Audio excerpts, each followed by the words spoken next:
Today we're talking about why homes are selling and why some homes are not selling in Rome, New York. Some homes are selling super fast, flying off the shelves, and other homes seem to sit there forever. There's a reason for this. This is not random, folks. So if you are considering putting your house on the market to sell this upcoming summer season, or maybe you just tried to sell your house and expired off the market, unable to sell, this video is for you.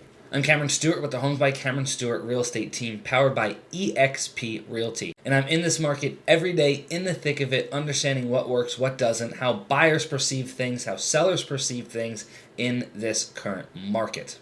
We'll give you 3 things that I think are most important, or that I see sellers fail to do or do poorly, that lead to long listings or possibly not even selling. Number 3, I think, is the most important, so stay tuned because that is a wealth of knowledge. And as always, if you feel like I've offered you some value in this video, please like the video, smash the subscribe button.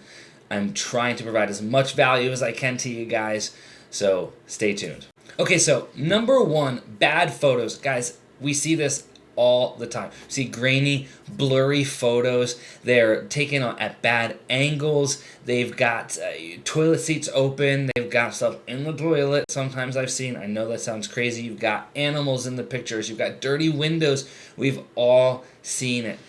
This is your first impression for the general public. Your first showing, your first open house happens the moment people see the pictures, and they are going to judge you. Some people, if they don't like what they see in the photos, they're not going to come out and see the house. You need to hire a professional photographer to come get the appropriate angles and make sure that the sizing of the room looks appropriate.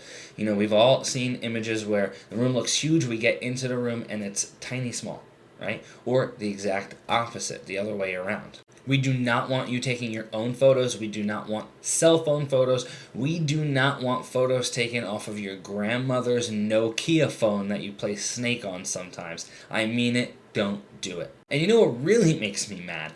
I have even seen some lazy, generally realtors, take pictures while sitting in their car, and you can see the side view mirror in the frame of the picture.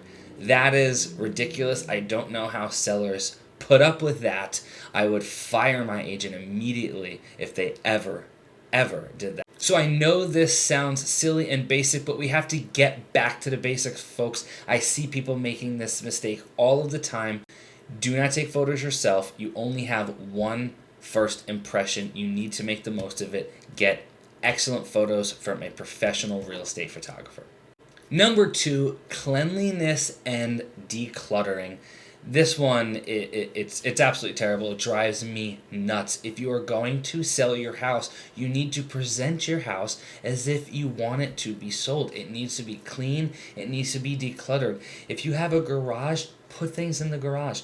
If you have a basement, put things in the basement. If you have a shed, put things out in the shed. Get things in the closets. Yes, people open the closets, but you know what? It should not be in the middle of the room. Prospective buyers should not be picking things up out of the way when they're walking through your house. Believe me, folks, it happens way more than you can imagine. And there's a direct correlation to those homes that have been sitting on the market for quite some time and the lack of cleanliness or their inability to declutter their property. And sometimes it's not just inside, it's outside. If the outside is a wreck, it's going to be judged before they even walk into your house, all right? They're going to pull up, they're going to see the outside's a wreck, and they're going to have a bad feeling in their gut before they even walk in your door.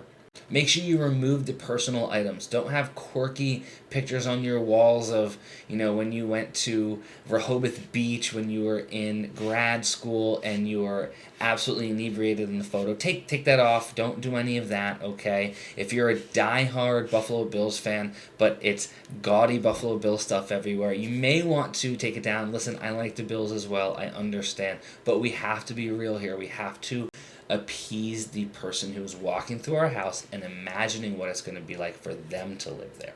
And last point here, we need to be focused and hypersensitive to the smells that are in our home. We might not smell the average smells that happen day to day in our home that could be offensive to other people, but believe me, when someone new walks in your house, they smell it. Does it smell good? Does it smell bad? Does it smell odd? Make sure your home is void of any bad smells. Make sure it smells inviting to people walking in. Point number 3 is pricing. It is always pricing. It always comes down to pricing. If there's one thing you take from this video, it is this: price your home to sell. Price it appropriately. Do not, I repeat, do not overprice your house. You will pay for it.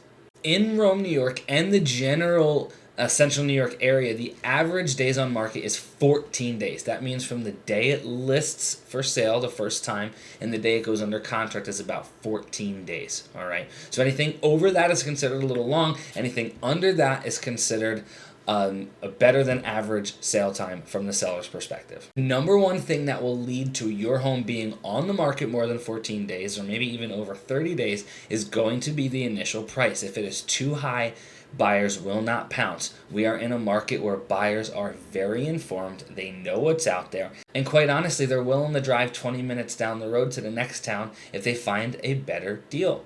One of the piece of data points that I think is super representative of overpricing your home, and more importantly, what happens when you price your home appropriately, is the following statistic. What we did here is we broke down homes that sold in Rome only in 2025, and we separated them into 2 different categories. Category 1 are all the homes that sold in 29 days or less, and Category 2 are all the homes that took 30 days or more to sell. We looked specifically and intently at one key metric, which is sales price versus original listing price. Meaning, if you listed your home for $200,000 originally and then sold it for $150,000, your sales price to original listing price as a percentage would be 75%. Adversely, if you listed your home for sale at $200,000 and wound up selling it for $250,000, your sales price versus original listing price as a percentage would be 125%. Looking at all the homes in Rome that sold last year that took 29 days or less to sell, the average homeowner sold for 100.39% of the original asking price, meaning that they sold over list price. On the other side, if you look at all of the homes that sold and took 30 days or more before they went under contract, those homeowners received 86.56% of their original asking price. This group of sellers chose to list their house for way too high, and they paid for it by days on market. Every 30 days on market is another utility bill, another tax bill, another mortgage payment. Most people simply cannot afford to overprice their home. And another thing to consider is that the average buyer is watching and is very keen to the days on market. Once they see something at 30 days, God forbid, they are going to wait until the seller makes a move. We are not in COVID era times where you have 40 buyers ready for your house. Now, there are some houses that are super desirable and have that amount of draw, but the average house in Central New York right now is not getting 40 offers anymore. Don't overprice your home. It's the worst thing you can do. So folks, wrapping this up, if your house is not selling, it's generally because of one of these 3 things: photos and overall presentation, cleanliness, decluttering, and the overall condition of the home. Pricing, pricing, pricing. Fix those things and your life and your listing will be a lot easier. And if you're thinking about selling your home, especially if you're thinking about selling your home in this upcoming summer season, it's very important you reach out to me as soon as possible. Homeowners like you who are planning to sell are already reaching out, so don't be left behind. Let's put you in a good position to market your home appropriately and get the best price for your home. Click the link in the description of this video to get your free home value estimation, or call me directly at 315-351-2765. Cameron Stewart with the Homes by Cameron Stewart Real Estate Team, powered by eXp Realty. Until next time, folks.